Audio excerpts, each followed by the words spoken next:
오늘 말씀 로마서 12장 3절부터 8절까지 말씀 우리 천천히 함께 읽어보겠습니다.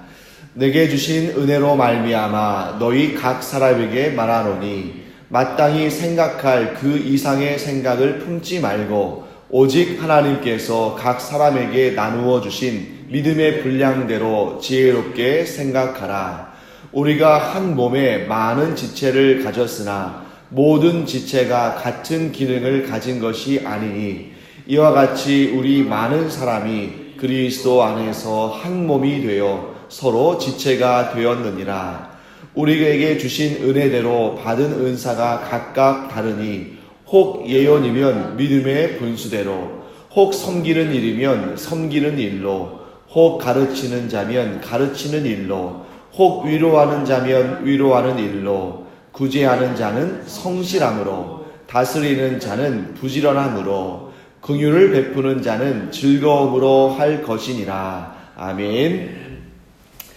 오늘 이 로마서 말씀에 이제 은사에 대한 말씀이 등장합니다. 우리 고린도전서에도 이 은사에 대한 자세한 설명이 있기 때문에 이 로마서의 12장의 말씀과 그 고린도전서의 말씀을 우리가 함께 결합하여 생각한다면 은사에 대해서 더 우리가 자세히 알 수 있는 그런 기회가 될 것 같습니다. 자, 먼저 3절 말씀 보시면 마땅히 생각할 그 이상의 생각을 품지 말라라고 되어 있습니다. 그러니까 아래에 우리가 이제 6절부터 8절까지 7가지의 은사들이 등장하는데 이 7가지의 은사들을 사람에 따라서 나도 저 은사를 좀 행해봤으면 좋겠다. 나도 저 직분을 한번 좀 행해봤으면 좋겠다. 이렇게 생각할 수 있는데 그런 생각은 사실 조금 잘못된 거예요. 왜냐면 이 은사라는 것은 은사, 은혜 이런 것들은 보통 이제 카리스마 이렇게 같은 어원을 갖는 단어들은 하나님께서 은혜의 선물로 주신 것입니다. 물론 우리가 간절히 바라고 구할 때 하나님께서 주시기도 하시지만 우리가 아무리 간절히 바라도 하나님께서 주시지 않을 때도 있는 것이죠. 그것은 뭐냐면 이 은사나 은혜는 하나님 편에서 일방적으로 주시는 것이지 그것을 우리가 이것을 내가 왜 갖지 못했나, 왜 하나님께서 나에게 이걸 주시지 않으시나 하고 생각할 수 없는 것이죠. 그래서 여기서 이런 내용이 나옵니다. 마땅히 생각할 그 이상의 생각을 품지 말라. 이것은 뭐냐면 하나님께서 주신 은사를 감사함으로 받고 그 주신 은사 가운데에서 그 은사를 행하며 사역을 해야지 내게 주신 은사는 이것인데 다른 것에 마음을 품었다가는 어떤 일이 발생합니까? 다른 일도 하지 못할 뿐만 아니라 은사를 주지 않으셨으니까요. 또 어떤 일이 발생하죠? 내게 주신 은사를 행하지도 못하는 거예요. 즉 내게 하나님께서 주신 그 은사를 행하지 아니하고 자꾸 다른 곳에 마음을 품으면 아무것도 하지 못한다. 그러나 하나님께서 주신 그 은사를 감사함으로 받고 그 감사함으로 인하여서 그 은사를 기쁘게 성실하게 행하면 좋은 열매를 맺는다 하는 것을 우리가 알게 됩니다. 자, 우리가 여기에서 이제 이 은사에 관해서 또 한 가지를 좀 잠깐 살펴보고 구체적인 그 은사들의 내용들을 보겠습니다. 여러분 이제 지금 이 시대를 우리가 뭐라고 부르냐면 개인주의적인 시대라고 부르죠. 굉장히 개인주의적인 사회가 됐습니다. 그러다 보니까 이 하나님의 말씀을 우리가 읽고 배우고 묵상할 때에도 원래 이 말씀이 주어지던 그 당시의 의미보다 굉장히 개인적인 해석들로 가는 경우들을 많이 보게 됩니다. 어쩔 수 없는 거겠죠. 우리가 가지고 있는 이 사회가 그러니까. 그래서 이 개인주의적인 사회에서는 은사를 우리가 이해하고 받아들일 때에도 어떤 쪽으로 가기 쉽겠습니까? 힌트를 다 드렸죠. 개인주의적인 시대에는 은사에 대한 관점도 상당히 어떻게 되겠어요? 개인주의적인 관점으로 이제 이해하기 쉽다는 것입니다. 그래서 많은 분들이 이 은사를 개인의 신앙 체험적인, 능력 체험적인, 또 심지어는 신비적인 체험을 위해서 은사를 구할 때가 많다는 것이죠. 그래서 가장 큰 예가 바로 이 방언 아니겠습니까? 방언의 은사를 대부분의 경우에는 어떻게 이해하냐면 내가 신령한 체험을 하기 위해서 또 내가 무엇인가 하나님과 1대1의 어떤 신령한 관계를 맺기 위해서 방언을 요구하고 방언을 구하는 경우들이 아주 많습니다. 그런데 여러분 우리가 반드시 알아둬야 할 것은 은사는 그 은사의 1차적인 목적은 하나님께서 우리에게 은사를 주신 목적은 교회를 견고히 세워가도록 주신 거예요. 그래서 모든 은사는 교회를 든든히, 교회를 유기적으로, 교회를 아름답고 견고하게 세우기 위한 목적으로 주신 것이지 결코 물론 이제 그것을 뺄 수는 없겠습니다만 개인의 이기적인 목적이나 그 관심사를 달성하기 위해서 주신 것이 아니라는 것입니다. 자, 그러면 요즘 여러분들은 지금 이 새벽 기도 시간에 나오셔서 기도하시는데 우리가 막 그 방언으로 막 이렇게 열심히 그렇게 기도하지 않는 경우들을 보면서 어떤 사람은 아마 이제 그런 은사를 그런 신비적이고 개인적인 측면에서 이해하시는 분들은 이 자리에 와가지고 이 교회는 신령하지 못하다. 이 교회는 성령의 은사가 충만하지 못하다. 이렇게 생각할 수도 있어요. 그런데 그 방언이 어떤 목적으로 주어졌는지를 우리가 곰곰이 따져보고 안다면 그런 생각이 잘못됐다는 것을 알게 됩니다. 자, 초대교회 시대에 방언의 은사가 아주 많이 주어졌습니다. 사실 교회의 출발 자체가 이 방언의 은사로 말미암아 비롯됐다고 해도 크게 문제되지 않을 거예요. 왜냐하면 오순절 마가의 다락방에 많은 성도들이 모여서 기도할 때 성령이 충만히 임하셨죠. 그러면서 어떤 은사가 주어졌습니까? 방언의 은사가 주어지고 여러 나라, 여러 민족의 말들로 막 방언하기 시작하니까 그때 오순절을 기념하기 위해서 각지에서 온 수많은 사람들이 깜짝 놀라죠. 저 사람들이 저렇게 외국어를 배워본 적이 없는 사람들인데 어떻게 내가 온 저 나라의 말들로 이렇게 기도를 하고 방언을 할까?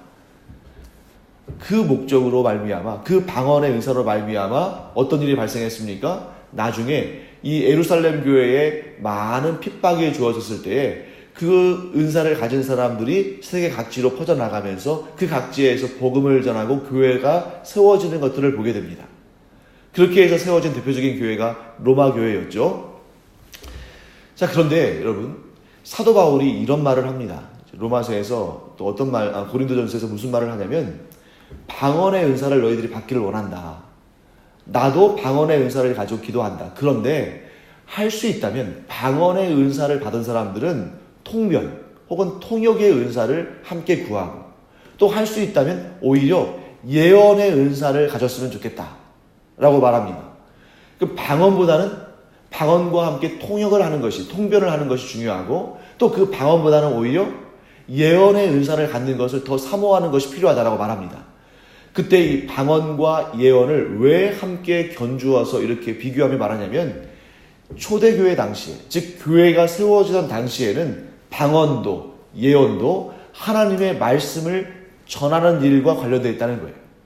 즉 애초에 이 방언 자체는 이렇게 기록되어진 말씀이 희귀한 때에 하나님의 말씀을 전달하는 목적으로, 하나님의 말씀을 전하는 목적으로 주어진 것이지 개인적인 어떠한 그 신비적인 체험이나 개인적인 영적인 유익을 위해서 주어진 것은 1차적인 의미가 아니라는 것입니다. 그래서 여러분과 제가 지금 이 시대가 어떤 시대인가?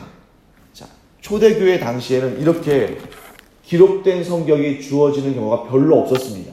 왜냐하면 구약 성경은 물론 있었지만 구약 성경이 있다 할지라도 이런 양피지에 기록됐기 때문에 회당에 이렇게 몇 권의 양피지로 기록된 성경이 있을 뿐 개인적으로 그렇게 양피지에 기록된 구약 성경을 갖는 경우들은 별로 없었습니다. 또한 그 당시에는 초대교회 당시에는 성경이 기록되어져 가는 과정에 있었기 때문에 오늘날 우리처럼 이렇게 기록된 성경을 자유롭게 볼 수 있는 시대가 아니었죠. 그러니까 그때는 하나님의 말씀이 주어질 때 이렇게 방언으로 주어지기도 했고 또 그런 은혜를 받은 사람들, 예를 들면 사도들, 예수님의 제자들이 이 예언의 은사를 통해서 하나님의 말씀을 가르쳤다는 것이죠. 그런데 오늘날 이 시대에는 얼마나 감사한 일입니까? 이런 기록된 성경으로 여러분과 제가 자유롭게 성경을 보고 또 목회자들이 이런 성경을 열심히 연구해서 이렇게 설교를 통해서 하나님의 메시지를 전하기 때문에 이 방언의 필요성이 많이 줄어든 거예요. 오히려 이 방언이 도리어 교회에서 분란을 일으키고 문제를 일으키는 경우들이 많이 있습니다. 왜냐하면 기록된 성경이 정확한 진리의 말씀을 전달하는데 사탄도 얼마든지 우리를 방언을 가지고 시험할 수 있어요. 그러니까 이렇게 자기가 막 특별한 자기가 알지 못했던 막 언어로 막 이렇게 얘기하면서 하나님의 말씀이 아닌 다른 것들을 말하게 할 수 있습니다. 거기에다가 자기가 막 방언의 은사를 받았다고 영적인 교만에 빠져서 교회를 문란하게 할 수도 있는 것이죠. 그래서 우리가 특별히 이 방언의 은사와 관련해서는 이렇게 정리하면 좋겠습니다.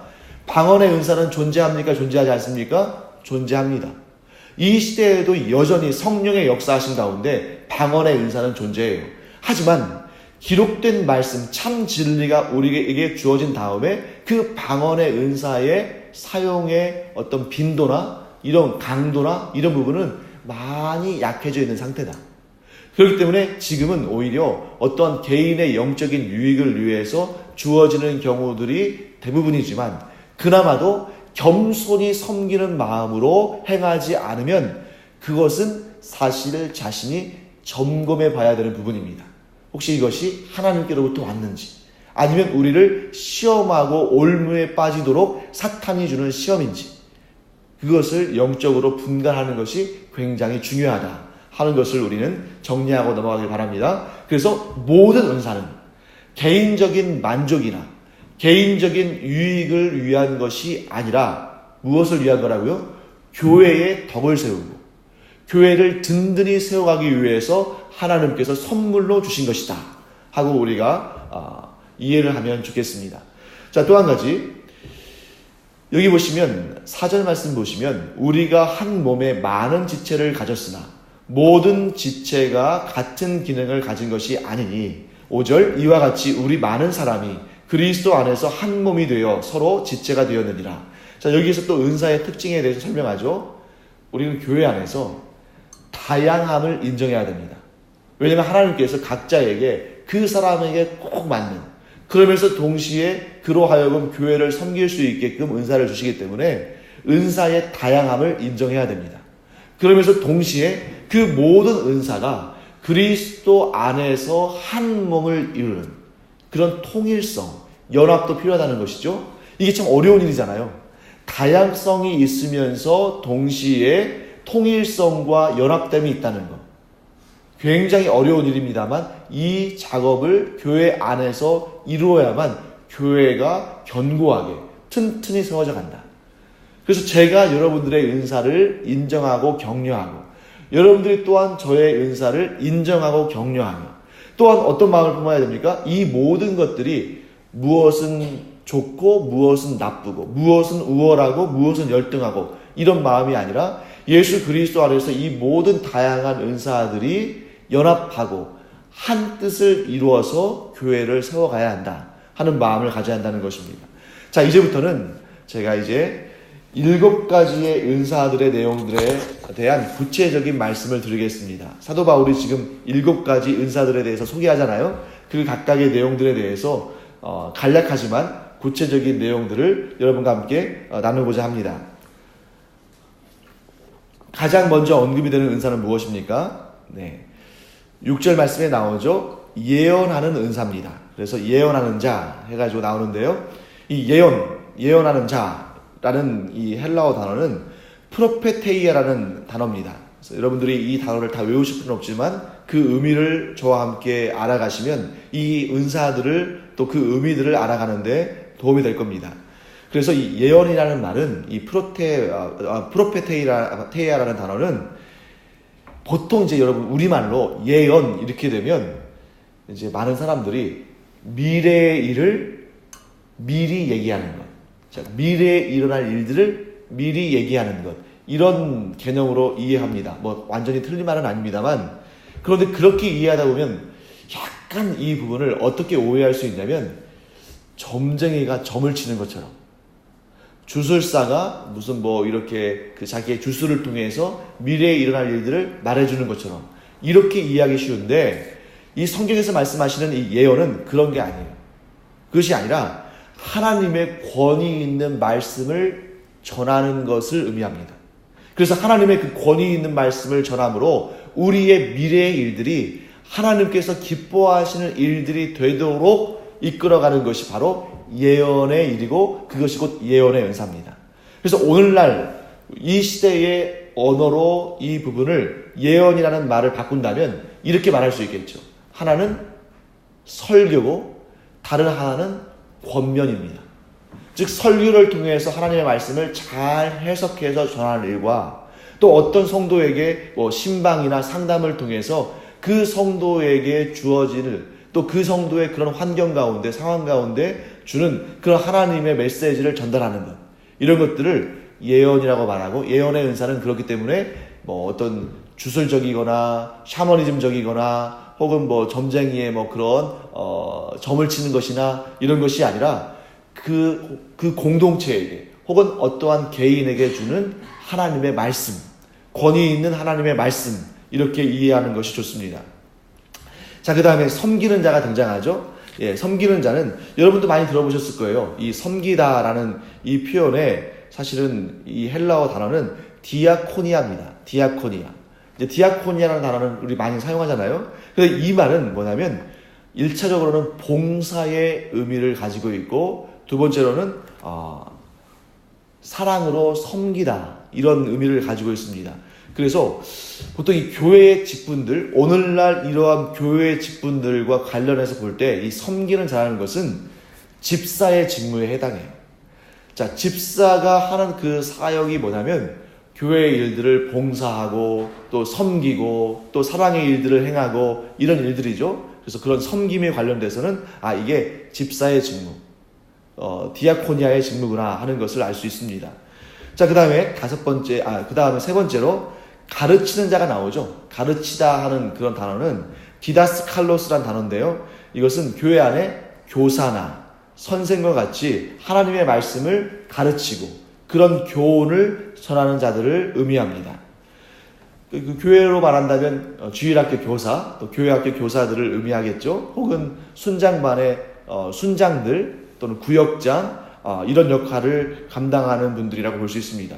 지금 여러분들이 지금 예언하는 자, 섬기는 자, 가르치는 자 다 살펴봤습니다만 2000년 전의 직분이나 오늘날 직분이나 별로 큰 차이가 없다는 걸 알게 되죠. 왜 그러냐면 그들이 옛날에도 이런 직분들을 행했었네, 그 옛날에도 상당히 조직이 잘 돼 있었네, 이런 게 아니라 그때의 직분들을 2000년 동안 교회가 변함없이 이어져 온 것이죠. 자, 그 다음에 위로하는 자가 나오죠. 위로하다라고 할 때에는 파라칼레오라는 단어를 씁니다. 위로하다. 파라칼레오라는 단어는 위로하고 격려하고 간구하고 또 권면하고 함께 기도해주고 함께 또 마음을 공감해주고 이런 사역을 의미하는데, 오늘날 우리 직분으로는 무엇을 들 수 있을까요? 권사입니다. 권사의 권자가 바로 권면하고 또 위로하고 격려하고 이런 의미잖아요. 그래서 권사들은 어떤 역할을 하도록 부름받았냐면 집사들 가운데 이렇게 상당히 연륜도 있고 삶의 그 경험도 있고, 그래서 많은 일들을 경험해 왔고 또 그런 경험 가운데서 하나님의 말씀으로 스스로 위로를 얻고 스스로 깨달음을 얻은 자들이 지금 어려움을 경험하고 지금 혼란스럽고 또 여러 가지 일들로 정말 고통 가운데 있는 자들을 찾아가서 그들의 이야기를 들어주고 자신의 경험을 통해서, 그러나 무엇보다도 하나님의 말씀을 통해서 그들을 또 격려하고 위로하는 이런 직분을 행하는 것이죠. 그래서 권사들은 어디 가가지고 뒷담화를 하라고 있는 직분이 아니에요. 그런데 왜 제가 이렇게 약간 좀 좋지 않은 단어를 가지고 설명을 하냐면, 많은 교회들에 있어서 상당수의 분란들이 권사들을 통해서 이루어진다는 현실적인 문제들이 있어서 그렇습니다. 그러니까 권사들이 여기저기에서 이런 얘기들을 듣잖아요. 누가 와서 상담도 하고 또 구역 모임도 갖고 또 뒤에서 대화도 하다 보면은 항상 좋은 쪽으로 이야기가 시작되었다가도 나중에는 좋지 않은 결말이 주어질 때가 있습니다. 항상 그렇다는 것은 아니고요. 그러면 왜 그런 일이 발생하는가? 상대방을 위로하는 것처럼 마음을 갖지만 권사도 죄인이고 죄성이 있기 때문에 그 이야기들이 전달될 때는 한 단계를 거치고 두 단계를 거치면 반드시 거기에 좋지 않은 내용들이 덧붙여지는데, 나중에는 좋은 내용보다는 좋지 않은 내용들이 주가 됩니다. 그렇다고 해서 권사들이 아무 말도 하지 말라는 것이 아니에요. 그 이야기를 건네줄 때 항상 덕이 되는 이야기들만 하는 것이 좋다는 것입니다.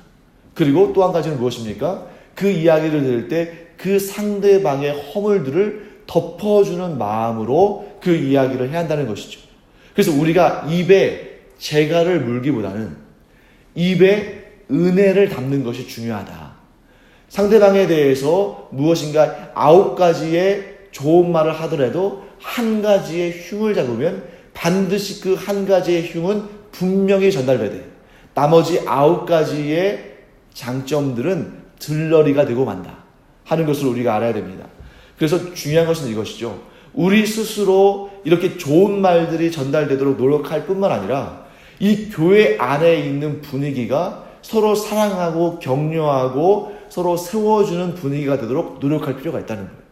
그래서 사실은 그 개인의 문제보다는 제가 지금 여러분들에게 개인의 이야기를 먼저 말했습니다만 사실은 그 개인의 문제보다는 그 교회 전체의 분위기가 어떻게 흘러가느냐가 더 중요해요. 그런 의미에 있어서는 예언의 은사를 받은 자, 곧 저와 같이 설교를 하고 목회를 하는 자들의 그 책임감이 더 큽니다. 그리고 그 사명이 더 중요하죠. 왜 그러냐면 그 교회 전체의 분위기가 허물을 덮어주고 장점들은 살려주고 그 모두가 다 서로 합력하여 선을 이루는 방향으로 나아가도록 비전을 제시하고 그렇게 이끌어준다면 아마 모든 개인들이 그러한 일을 하려고 노력할 거예요.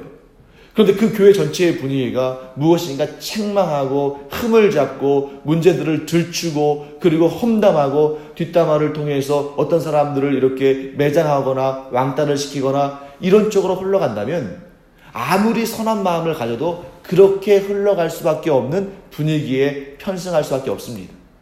그래서 여러분과 제가 우리 신제주 강영교회가 나아가서 한국교회가 나아가서 전 세계 교회가 참으로 은혜와 덕을 세우고 허물은 덮어주고 약점들은 또 이렇게 서로 도와서 강점이 되게 하고 이러한 아름답고 복된 그런 질서가 그리고 또 그런 분위기가 이루어질 수 있도록 우리가 노력을 해야 한다 하는 것입니다. 자, 그 다음에 구제하는 자가 등장하죠. 예, 구제하다라는 단어는 이제 메타디돔이라는 단어인데요. 메타디돔이라는 단어는 이제 주다, 나누어 주다. 이게 구제가 주는 것이고 베푸는 것이고 나누어 주는 거잖아요. 어려운 사람들에게. 그런데 여기에서 우리가 하나 주의할 것은 바로 이것입니다. 자, 여기에서 8절 말씀 보시면 이런 내용이 등장하죠.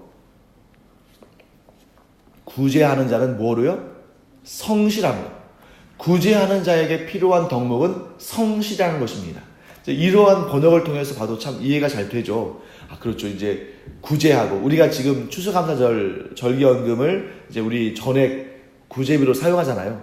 그러니까 이 구제할 때 아주 성실하게 여기저기 다니면서 어려운 사람들의 형편을 돌아보고 열심히 뛰어다니면서 구제한다. 이렇게 이해해도 뭐 좋겠습니다만 그런데 우리가 이제 그 본질적인 의미를 찾아본다면 여기에서 구제하는 자는 성실함으로 라고 번역된 이 성실함이 헬라어로 그 의미를 보면 하플로테스라는 단어인데 이 단어의 원 의미는 단순하게 순진하고 정직하게 이런 의미예요.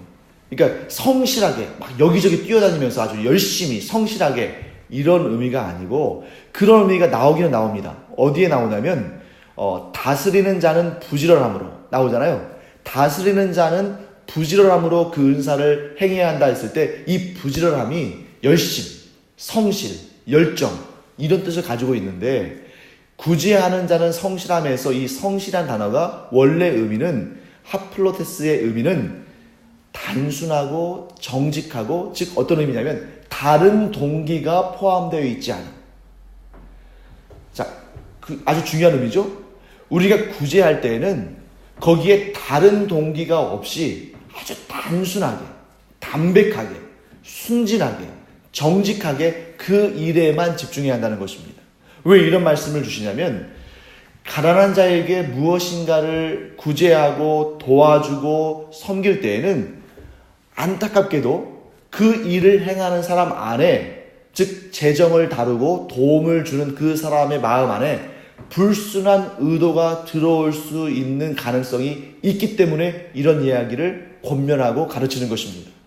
그래서 어떤 경우는 내가 좋아하는 사람에게는 좀 많은 것을 도와주고 싶고, 내 눈 밖에 난 사람에게는 그의 형편이 아무리 어렵다 할지라도 좀 인색하게 대하거나, 혹은 그 사람의, 그 가난한 사람의 형편이 열악하다 보니까 아무래도 지배하려는 마음, 그 사람의 앞에서 무엇인가를 또 내색하고, 또 그런 내가 지금 무엇인가 위대한 일을, 대단한 일을 한다고 내색하고 싶고, 그 앞에서 또 뭔가 이렇게 자랑하고 싶고, 이러한 상대방을 지배하고 다스리려는 마음이 그 가운데 들어올 수 있다는 거죠. 그러니까 그런 불순한 마음들이 생기지 않도록 주의해야 한다는 것입니다. 그래서 정말 그 구제 자체, 다른 동기가 없이 하나님이 주신 그 명령대로 불쌍한 사람들을 도와주는 그 일 자체만 가지고 아주 단순하고 순수하고 정직하게 이렇게 그 일을 해야 한다 하는 것을 말씀하고 있는 것입니다. 그래서 이렇게 순전하지 못한 그런 동기, 불순한 동기가 섞여버리면 어떻게 될까요? 하나님께서 그 구제를 기뻐하지도 않으시고, 받는 사람도 반갑지가 않고, 그러니까 필요하니까 받기는 하지만 마음이 기쁘지 않고, 또 교회 공동체에도 좋지 않은 영향을 미치게 되는 것입니다. 자, 그 다음에 다스리는 자, 이것은 인도하다, 돌보다, 관심을 갖다, 이런 것인데요. 이 다스리는 자의 직분은 오늘날로 따진다면 장로의 직분입니다. 장로가 선한 마음을 가지고 복음 위에 굳건히 서가지고 이렇게 교회의 성도들, 특별히 이제 믿음이 연약하거나 또 아직은 믿음의 분량이 좀 충분하지 못한 자들을 이렇게 인도해주고 돌봐주고 관심을 가져주고. 그래서 여러분, 제가 여러분들에게 부탁드리고 싶은 것은 뭐냐면, 우리 신제주 강염교회가 지금 아직 개척교회잖아요. 그러다 보니까 이제 또 새로 오시는 분들, 새 가족들이 이제 많이 계시는데, 우리의 처지라고 한번 생각해 보세요. 우리가 이 교회에 처음 오는 사람이라면 얼마나 낯설고, 거기에다가 신앙의 연륜이 없는 사람이라면 또 잘 모르는 것도 많고, 그러니까 좀 쭈뼛쭈뼛할 수밖에 없고 좀 그렇게 불편한 마음을 가질 수가 있는데, 그때 누가 먼저 다가가야 됩니까? 새로운 가족들을 인도하는데 교회 나온 지 얼마 안 된 사람이 그런 역할을 하기는 어렵잖아요.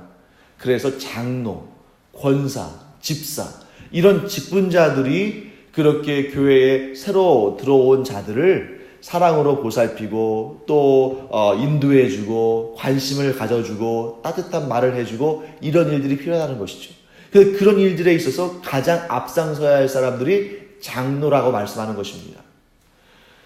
장로의 직분이 무엇인가 대접을 받거나 또 행세를 하거나 또 사람들에게 대접을 받거나 이런 직분으로 주어진 것이 아니라, 먼저 섬기는 자로, 또 먼저 이끌어주는 자로, 관심을 가져주는 자로 이렇게 세움을 받았다 하는 것을 말씀하고 있는 것입니다. 마지막으로 긍휼을 베푸는 자는 엘레오라는 그런 단어로 이제 우리가 쓰고 있는데요. 불쌍히 여기고 자비를 베푸는 마음을 갖는다 하는 것입니다. 여러분, 이러한 긍휼을 베푸는 일을 계속 하다 보면 매너리즘에 빠질 수도 있고, 또 이런 긍휼을 베풀고 자비를 베푸는 일을 계속 하다 보면 그것이 의무감으로 느껴져 가지고 시간이 지날수록 지치기 쉽고 그것에 즐거운 마음으로 하지 않을 수도 있다는 거죠. 하지만 정말 이 긍휼을 베푸는 직분을 맡은 자는 상대방을 불쌍히 여겨주고 자비를 베풀어주는 마음으로 무장되어 있어야 됩니다.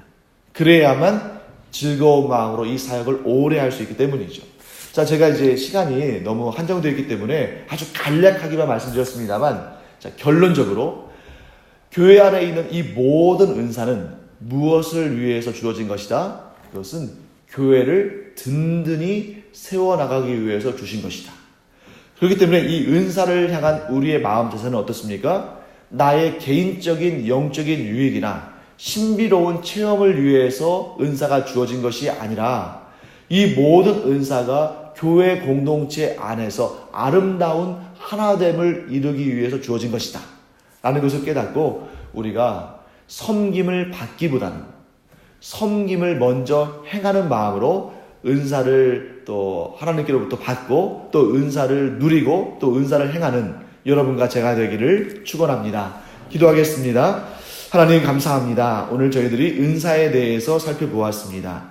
이 짧은 시간 동안에 이 다양한 은사를 살펴보았기 때문에 저희들이 간략하게 또 볼 수밖에 없었지만 그럼에도 불구하고 저희들 안에 이 마음이 꼭 있기를 원합니다. 하나님께서 저희들에게 은사를 주실 때에는 예수 그리스도의 몸된 교회를 섬기고 교회를 든든히 세워가라고 이 은사들을 주신 줄 믿습니다. 우리 신제주 광영교회가 나아가 제주의 모든 교회들이 또 이 세상에 있는 모든 교회들이 이와 같이 하나님께로부터 귀한 은사를 받은 자들로 가득 찰 뿐만 아니라 서로 겸손함으로 이 은사를 나누고 또 이 은사를 행함으로 말미암아 예수 그리스도의 몸 되신 교회가 든든히 세워져 가는 은혜가 있도록 은혜 더하여 주시옵소서. 감사드리며 예수님의 이름으로 축복하며 기도합니다. 아멘. 이제는 우리 주 예수 그리스도의 은혜와 하나님 아버지의 크고도 넓으신 사랑과 성령의 감동, 감화, 위로, 교통하심이 이 시간 하나님께로부터 분명히 은사를 받았으며 또 그 은사를 겸손함으로 행하며 교회 공동체가 든든히 세워지기 위해서 섬기기를 원하는 주님의 사랑하시는 은사자들 위해 이제로부터 영원토록 함께 있을지어다. 아멘. 이 시간 우리 기도할 때에는 하나님께서 내게 주신 은사가 무엇인지를 또 깨달아 알며 그 은사를 행하기 위해서 내가 더욱 섬겨야겠다는 그런 겸손한 마음으로 하나님께 구하고 기도하는 시간 되기를 바랍니다. 기도하겠습니다.